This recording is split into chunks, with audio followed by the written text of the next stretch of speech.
chỉ vậy ule hey với là hiện in pa farait cái này đó nè anh uống đó không mày hun đang uzok carson là cái lối right pui zau zau to với sự anh ao zok kan right pui về đó nè với nó kan right nó turi hey Yamaha XSR 155 kha kan right về đó này hey khala chak om to hop maya mel po moya nakina boite hi akhal anu mem te bo la zot ve turangai la tuna hian hual ngom hun lampang kan tlan pheyanga chuan kan khal phei vut vut don ani tlan chak hlan kan tum lowa hey glove po eng ma ka keng lo hela hian alo nei box hi lowa kabun kaipon kabun lo ve mai don ani chuan kan tlan tan don mi tro ai dress ve chalange helmet kan khum ta tuna chuan kan ready ta ani na sena khalanga da kan khal chok lenga ken adum hi ka khalanga chuan anhunga ka tlanang kan ma sarole boite tlan ta kan umhal char charang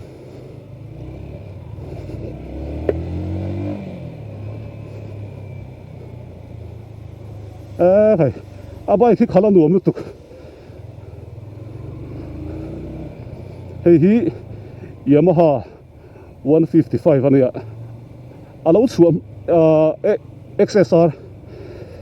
alo chuam ma khanin YouTube lama alo en ve to ma ro chu kan nei tur ni kherlo amo ka ti wang ha ka lo thir ve fo si na la tong ri lawang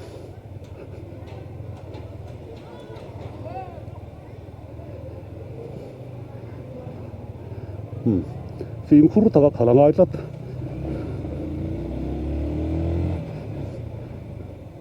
tura hian Yamaha showroom stock an neya he bike hi khal sin du le leidu tan thil har sa en maum lo ni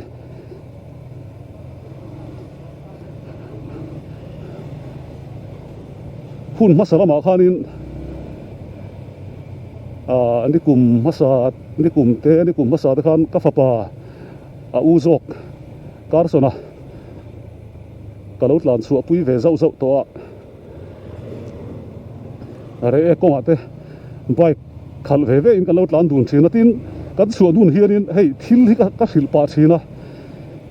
thil soi hi akal bi tlat zela chan chu in chunga in hau reng ngot ai chunin polama han su duna thu tha han soi te hi an thin lunga a bet het zok ni te hi ka ria chuwangin voina po hian Yamaha bike mangin boite ka chu pui ve ni ai me tei khop mai he an taksa la lian lem lowa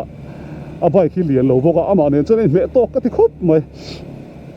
lai kan tlan chhauna hi mission veng thlang ani a bike chan china ka han tin a bike chan chini soi chem po ka tum lo khala nuam tu na ringot po hian ka voi khat khal na ve thawania tuna ka khalla hi athar alania khala nuam khop maya anna tlan tlem hei kilometer tlem te chin na tlan ani kari dai na tlan smooth ang renga maro chu kan dor vak lawang asam khi lo ton lo ni khi male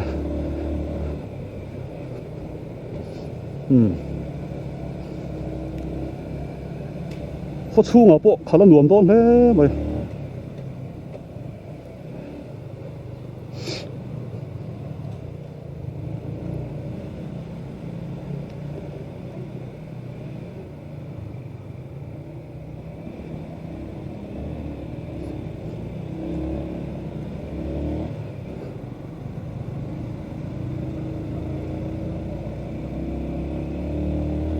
helai ni som veng thlang pu wana te in so khani tuna hianin hei kong chawa hianin that gear in zoi muang ka pot del del anuam khop moya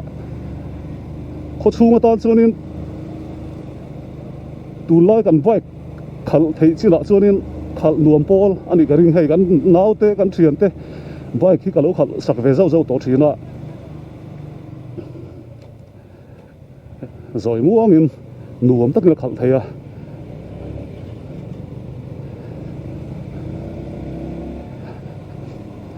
thad gear pona pot zo khop mai mi mal ama ni chawa chuan chuan hei helai kong chho ul lai a po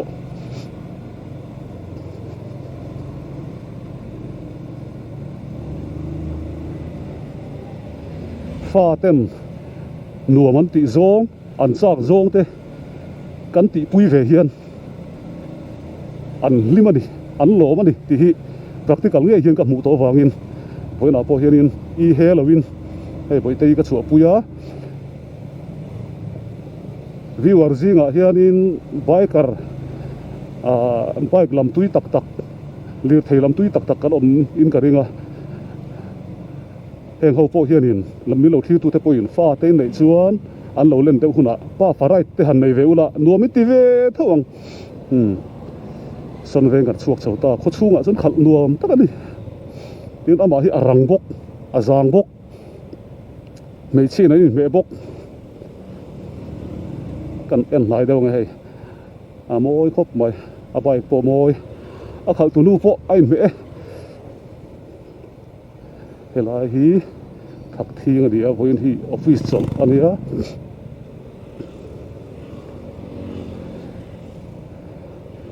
yema halamin hei jacket in ang milo sponsora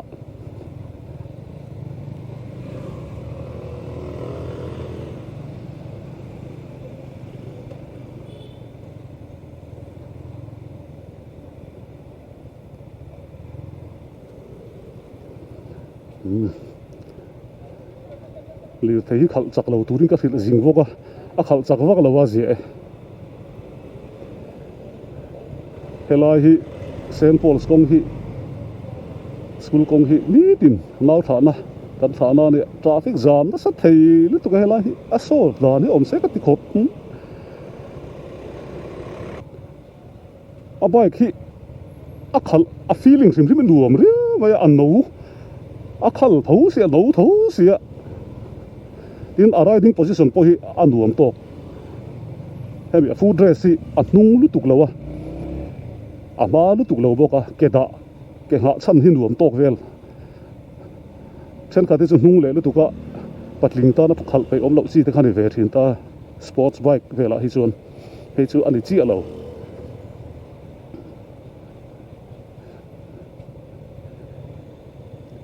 in chei deuh khalina lal dona in chei vak lo khal pana nuam dona ni a engine hi R15 engine thoka ani hei hi a chak zong te chu in ang reng tura ngai la khalam kha voin hian kan soi tu mani lo khala nuam em ti vela hi kan feel ve chak sim sima ta hal khal suak ani a that lo lam hi a khol thil a technology lam pang ka chu info bikes pumuan ten soi tu to ke pon ban sana mut pai ka lo ngai ka lo en to he he ni a soi thiama ani hi mi zo ma chunin ama ka fiam dan taka bike doctor ani lir thei doctor a em a channel hi info bikes info cars ti khania la subscribe lo te chuan pumuan te hi kan channel lama tang kha lo subscribe ve ula hetianga an bike khal to ang chi thau kan han khal chuak ve po hi kan ti thei pha ni pumuan te hi ti lama chu kan ngai sang a fel box hi tong ka ma thiam box hi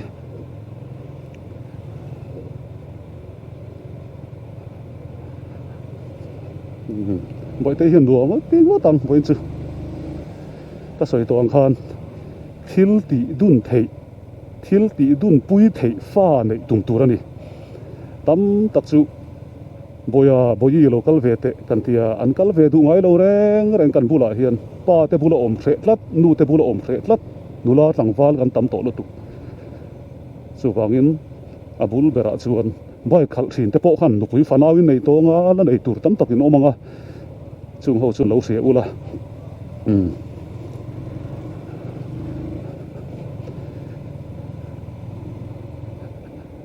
hei an bai kan khal chuan hi pa fa khal chuan nuam mms mu lu tuk mai ani number 3 number 4 number 5 ten rồi mua cái cần kleng del leng min zo lu tuk hi amak zok tinga tin lir thei sen khati chu min el tung te hiom ve ni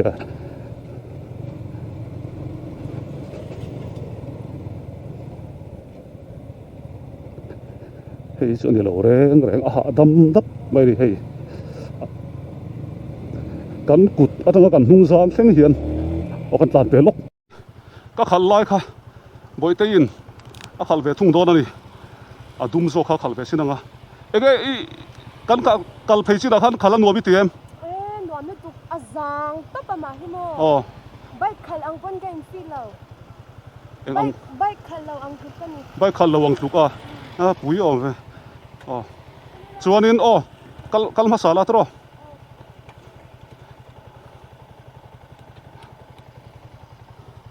hei kan khal ve thung age hei chu ngoite handlebar hi ariser hin thak ani hi aron nai sop mai khal ve le sinang en pori sela kal ro le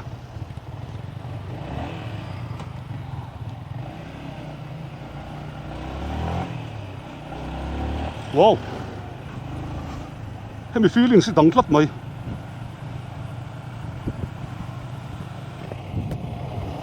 eng lo ni hi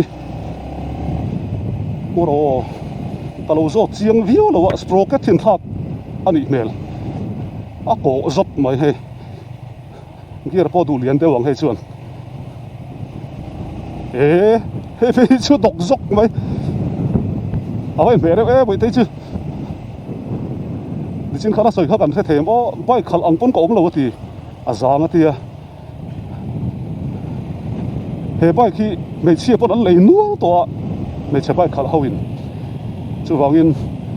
me chia bai lom kha chonin lo ngai ven ro tin customize a to la wang hianin custom do hey custom du tan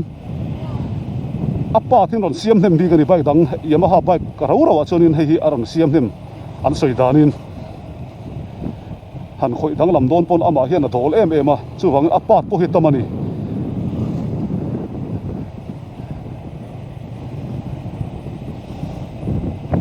Fanu em a du tan chuan XSR hi loan pon alak theya poisa petla vek lo poin voin kan rai chu kan van nei hle mai khuaron tha hlau maya nimin pe te ka chun ro sur bara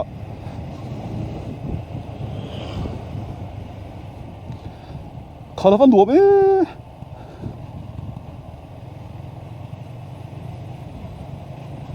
boite tlan sak vak lo wa poilo tlan sak ro ti lo te ang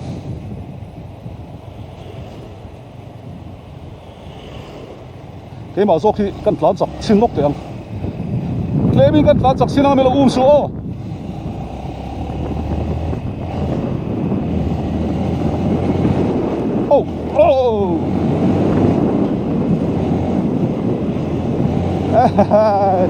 tlan sak tan pon nuam lu tu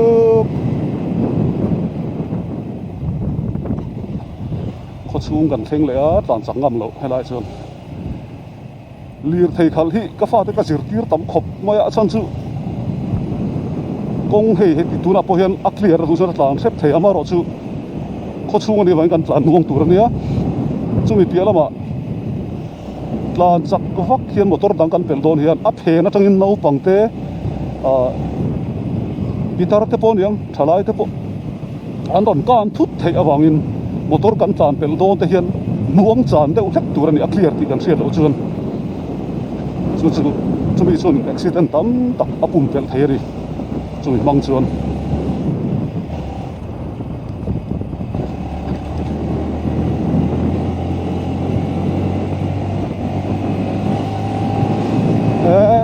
a thuai ngam ve don tlat thei chu kya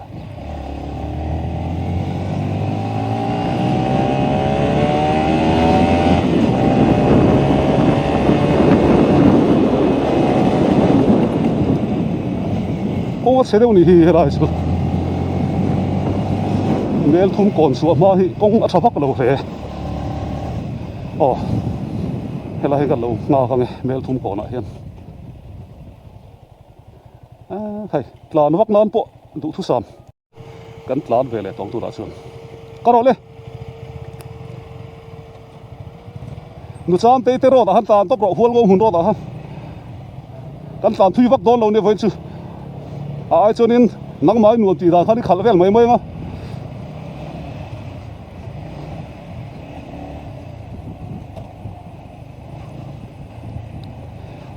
hei kan huang hianin asi thi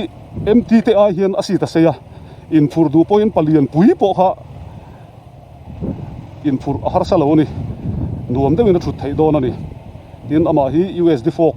amanga tlan changpon khuara USD fork man lo kar hin ve lu tuga khuar handai le engamo hianin min chan pui ka ti mai achang kang zo na chuan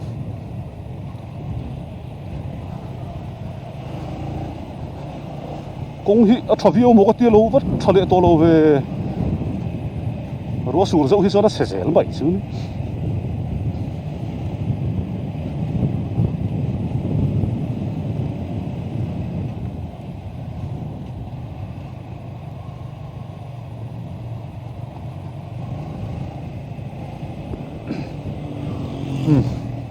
tlan chak lo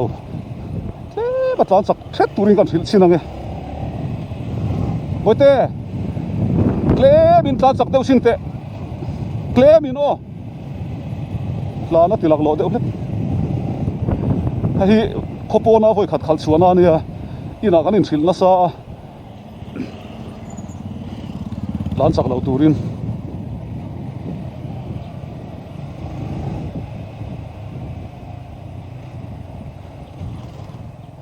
amoi riau ama hi asakhal tal mai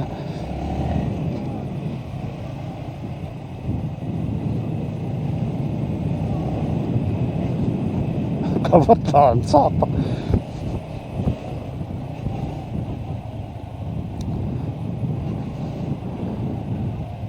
ka kola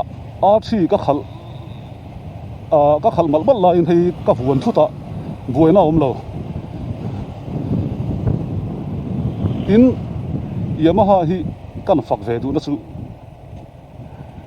an khol rin sim hit lo ka tia mani kan vlog ka sei to Yamaha showroom kan wakal tum khanin Aerox sa po ka sei to ni Aerox si aron chu atir te khan lama saber pol kan ya timayang anei tu temin du sang na zar tu na hian kilometer sing ni kan tlan ve ta a ti chuan ma se athar khal ang hem ngala khal thei a feeling hi ong ve hei them khat chu kilometer sing khat sangriat na sing khat bel kan tlan to hi chunin khong te chung te her sak chung te te ma han dik vak lo thek lam nei te hu te om to thina tlan na sat thei chuan ma se khat tin khan mi lo Aerox tin a bike lama han nu le lokila kan bike khal ne nei mi chi lo na in RT hi ka voi ni kol na ni ve ta ma khanin tuna kan MLA puje je bike lei thar te meng RT lei thar kha khal man ta bak lo wang ka lak sakta ka kol ringa umeng mo sa ka kola chuan ka thala bike dang kha kan leya bike dang ka thalawe ka tin lam ni lovin RT lo khal to chu sim kha lo har khop maya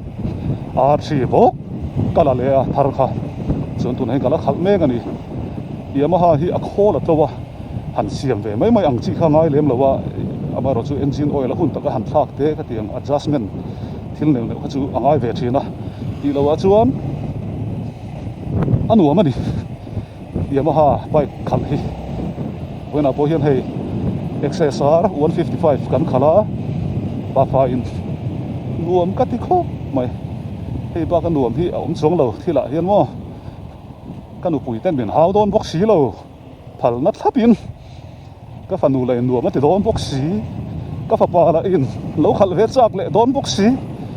hon huna kan khal veang kan khal veang chu khal tir veang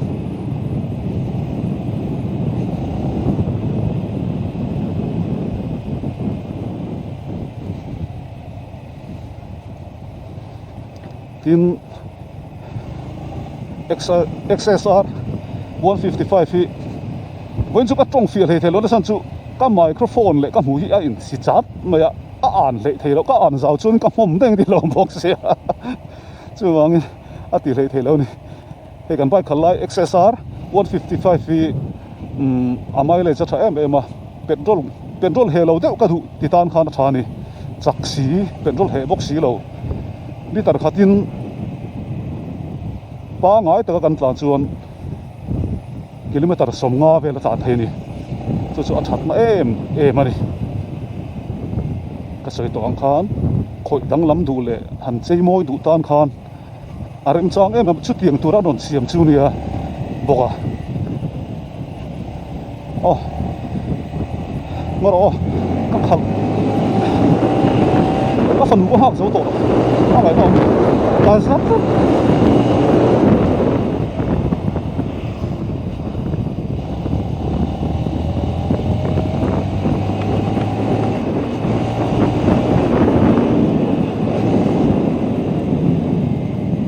se em bỏ man rua ka keng lo hai in thuam a safety lam kha a man rua lam kha ka keng bak lo ka chuan tu lo kan kan le lok le lo te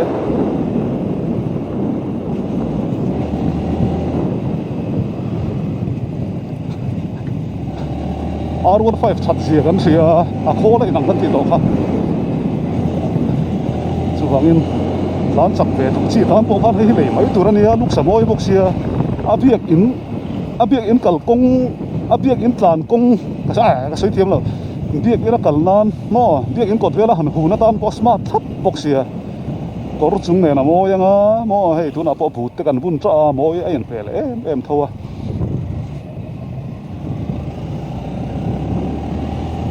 ai kual ngo bun ro thi kong chu na thavio na ma se asot tek tek tam hle mai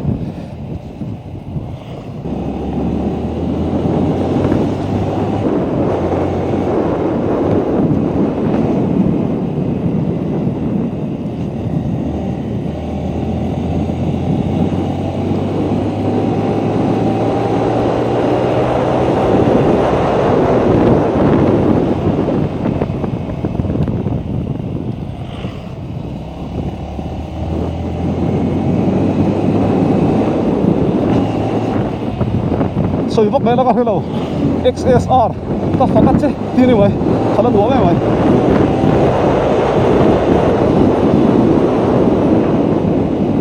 để bố hi có bố là cái gì chứ thế mà cái là tin cứ thâu mày lâu học tết thì tăng á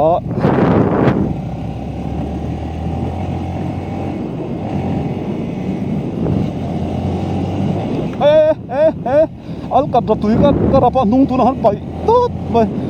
ma se a boi lo we al kat ba halo tui ni ha nuai in then lop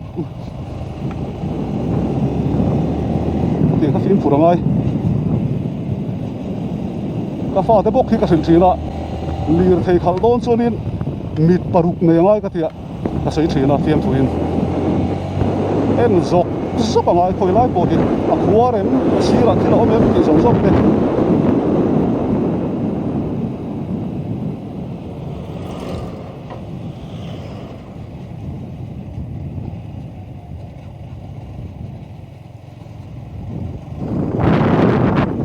Tlan buông bốc xịn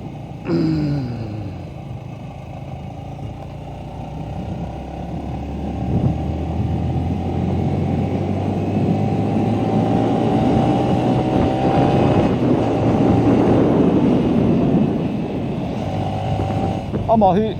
slipper clutch ani wangin khala nuam le zola hei a kong poya ndir han thak thut pon R3 hi chu a ka nei mani sela khal than ve de thek nga ya slipper clutch an don da lo wangin a pai ei ti sol pal chen pai nok zel mai tan chak lak lo lain kong poi vela giar lian zo ka han thun chi khan au cham te dora hian kan lo nga ka nge tla hian hei la hi cham te chicken grill kan chol ve nge na kan chung ko dor pakhat ani ta hin ka lo nga lokam hai khoi cham te ei pi cham te hei bai kan right lok do na mo le lama kan ron cholang lo số lăng bây tê phải liền to về hey à bố bà rồi hey chỉ bay hắn tê tụi em à mail shop thế là hiện in lâu thấy lâu in cần cả là piang in cần số là ar bọc ar cái ý chuyện này bây tê cái lâu hoa lóc cái thì hiện pizza tê chicken grill đồ ra cần số dầu chia tu là hiện in hual ngô hun phil làm cần pan sầu lóc với là hiện cần làm thui tụ là sang chu khá là nuông em thì khác cần phải biếtตัวกันขัดจากชั้นเบระค่ะอารมณ์สวกตัวเองกับเสียแล้วเห็นกันสว่าง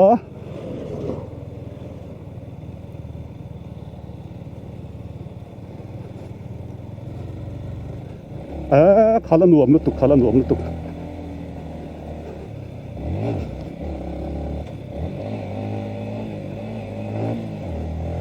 ไปเดี๋ยวไล่กองสวดกันเต้เร่งง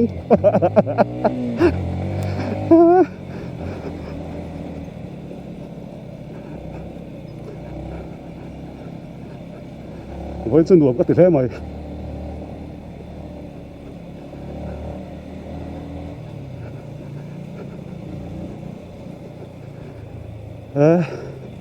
อารมณ์แท้ฮักโตแท้ไม่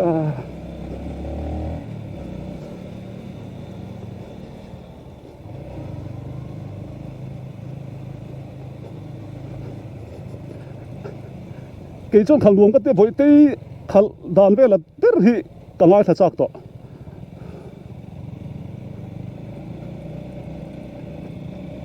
หัวลงหุ่นฟิลเฮล่าเฮียนินกันกำลังกองกันรวมตุก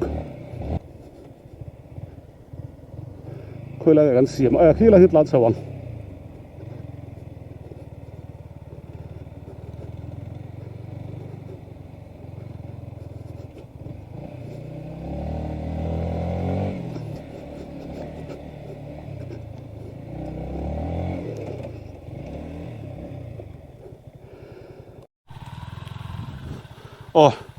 บอยเตปอรอนแข็งเวจีอาลูมาติเวงก็ตั้งกันโซตั้งขาลันหัวเมมติเตเฮ้ยนัดเซ็กซอกบกอีหาเอ็มฮัลโหลมั้งทัดซึลุมเวฮักเอ็มเวน่าเฮ้ยป้าฟ้าไรดุนนักกันไหนเที่กะลมเขาไม่อะที่ที่ก็dreamที่นั่นเนี่ยป้าฟ้าหันไรตาทิลหันสวยปะแต่ที่เริ่มจางที่นั่นนี่จีน่าสวยตองคันอีน่ะจู่เตียร์จู่เราเตียร์เฮาเลยรีวอดเปียละมาเฮียนกันว่าชัวเฮียนยังไงทิลตั้มตะกันสวยเฮาเทียนวมเต้นที่เวทีนั่นนี่นวมตะกันอินเฮาน้ำมุนนั่นนี่เตียงหิมะชวนเอามาเอาการสนปะการไรปุยฟ้าตัวกันไรเตียคันให้ป้าฟ้ากันไรเพจกันตลาดสังไงเล่มหรอวะกันตลาดช่วงเวเจ้าต่อทีนั่นนี่นวมกันติดทีนะชวนไว้น่ะให้บ่อยตีกันไรปุยเวเลยอะใบนวมตักอะใบจักนวมตักเมลมวยตักเมลชาเดียวอะชวนอามาให้กระสอบเวทริมจากอะนี่จีน่ะค่ะตัวนั้นเห็นหัวละงูหุ่นฟิลกันออกแม่กันนี่ชักกันให้มีแข่งบ้าที่จะกันไรตัวเราหวังชั้นชูอาใบแต่พอเห็นมินนิ่งเทกันจ้องดูเสียบ่อยตีเห็นนวมมาเตรียมอันนวมครบไหมให้ป้าฟาไรอันนี้เตลเคร์บอกเนี่ยฮะอันนวมก็ติลตุกะจานให้มี XSR 155 บิ๊กที่หันสวยละปันนี้ฮะนินก็ test drive เว่นี่จีน่ะก็ขัลเว่ตัวจานนินเกี่ยมา experience ช่างบิ๊กินกันแล้วสวยดูจูให้มีก็ขัลที่ให้มีที่คุยดังลำตัวอันนี้ตาจนให้มีรถที่จูละคุยดังลำเนี่ยเราสต็อกอันเนี้ยจนให้มีที่ก็ขันมาสักโจกคันินเองมาที่จางขายลุดตุกะจนคอนโทรลที่อันนวมคอนโทรลที่อาหารสมัยแล้วว่าทราฟิกเล่มาแล้วจามเดียวพวกคันินโอ้ยโทษใช่เล่มาแล้วจามเดียวพวกคันินไม่เสตันอบิกินที่ลีก็แล้ว suggest งานฉันจู่ตุนไล่กันสวยเวไม่งะตุนไล่กี่มานี่อย่างรัว le kini ai upadeu te po meichia bike khal kan war ve chan ta hle a hunter hi kan shat lar ber ni oma meichia chu ma se XSR 155 hi kan la shemia lo ni chu chu sẽ tốt thấu bằng ai cái mà ni meichia ang zong cái mà chu tin ka va shemia lo ta chan chu hunter hi meichia chuan atlan a big ma se hunter po ka lo khal to a hi ka lo khal to boka ka khal to experience chang chuan apani hian hi control a nuam zo kati hunter ka da hniam na ni lo se hi meiche tan du thu sam kati ka chante enge college culture bike thar le ngai ti vel te lo omani chuanin hi ka suggest ber cheu ti kha ka lo soi ngal chuanin he me ro hi chu an pa check khopa control hi anuam ve amaro chu he hitlemin enge ala tharlam zwal de ubi ka wang hianin control hi tlemin a hardware ala sakshata ma se khal chuanin anuam ve mai tura ngaila enge soisel bawani ha pani hian apian la hi anal mai sia ke hi ke hi 57 kanya he tiang hi ke ma chona landa na nya a fulin chhuat ka rap theilawa tlem chete tak he chete tak hi ti han om ma se ti on de wanga ma se I englo video ate kalo move to chuanin 5553 ang te po khanan khal thei vek tho anin ra khal thei vek tho amak lutuk chuanin apian hian en headlamp bialte a tank piante a body line nal tak te hian ataka chuan premium motorcycle lian jok dai a ang shim ani chu ama hi han en ula hi sial lutuk ani sporty bike pa nga yang me ni lawa ma hi amma sabera chuan alanda na hian danglam big na ani ngal me ni chu he ama hi retro old school style ang kha he a mel shim hi apu ni chu mo chuanin tlema enge nyang classy deu du tan le sport enge a huam tel vek ti me ang man lai deu alandan hi a man lai dewa ma se chuti ralina classy boka chu enge nyang apian le alanda na khachuan du thu samani tu po ron tlan phe se en vung na tham khatling ve ni chu en vung tham atling ve ni chu mo ni china ka soi tong khan ka hnuai han thu chin lok te le he la ta lo la sela a si thi se ya in phurin ka hnunga ka hnunga te hian nal takin an la thu thei ni mo nula phei chu hey sit sang lu ka lawa chu RCA phei chu amma ang hi lo siam le taila pani kala phur the ni thakop mai chuan kan ni china tlan lai ka soi zau to ang khanin hei handlebar hi then khatan chunin ban toi de te om theya tian katan chun hei ke chu pathian zara ka sang ve pa nga ya hei kun buai ngai me lo ka thu dan po adik thlap dan ti hian eng ma har sat naum lo ta ka khal thema se then khatan chu te wa bo de po ngai mai theini chumia chuan hei hela hi an khoi danglam le ta handlebar hi ta hian riser an vua claimin aron ma le ta ni khatiang accessories kha an nei kim vek boka an nei vek boka ka soi tong khan khatiang a chei dor ani wang khan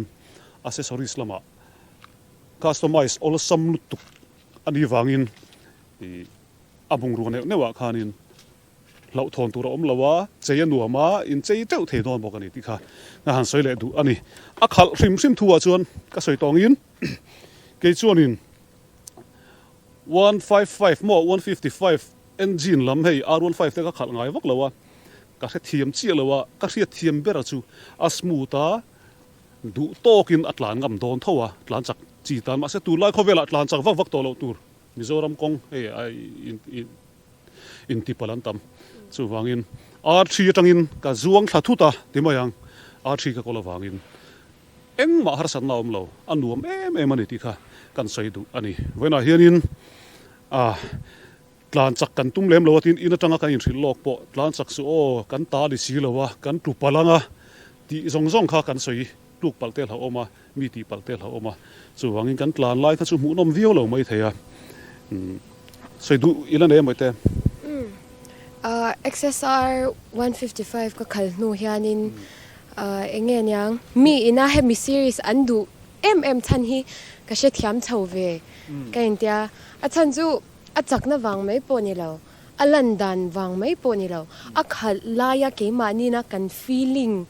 hey kan ngai to na ron om le tlan la ya hey kan feel vong theina kha he hian na pai tel nin ka sha soi dio ka suai zi to do a chan chu soi tur ke ai la khazok a chan chu i a zei hoi zok lat hemi bike shim mi a throttle hi kan her deu chuanin enge khami sporty Yamaha DNA hey feeling bok feeling ti zelang feeling kha kan nei thei nga la ni chu karon soi karon zep tel ve mai du ke chu ka feel ber chu mo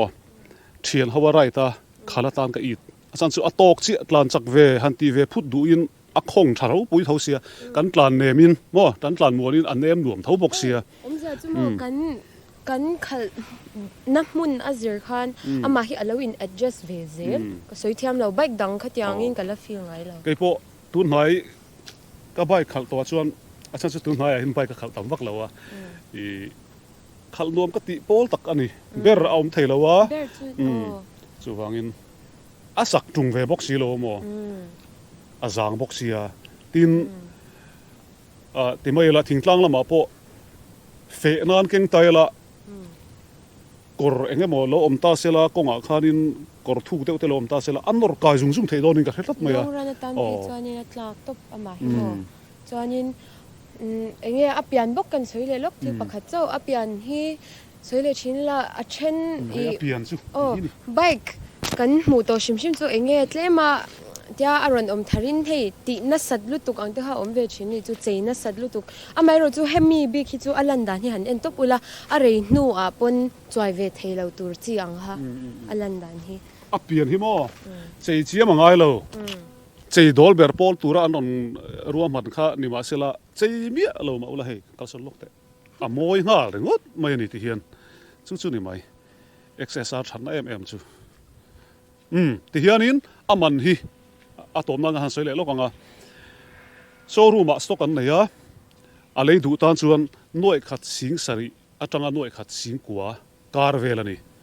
chuan konga in tlan chuak the to on road tin ani chu a muna kal ula atira ka ron soi zau to ang khan lon mangpon mo a voi khata petla vek lo po in an lo pui thei don chewani voina pa fa in hei khodang da ya han right ve ta ni khodang ani ve tlat thelai chu mo chu wangin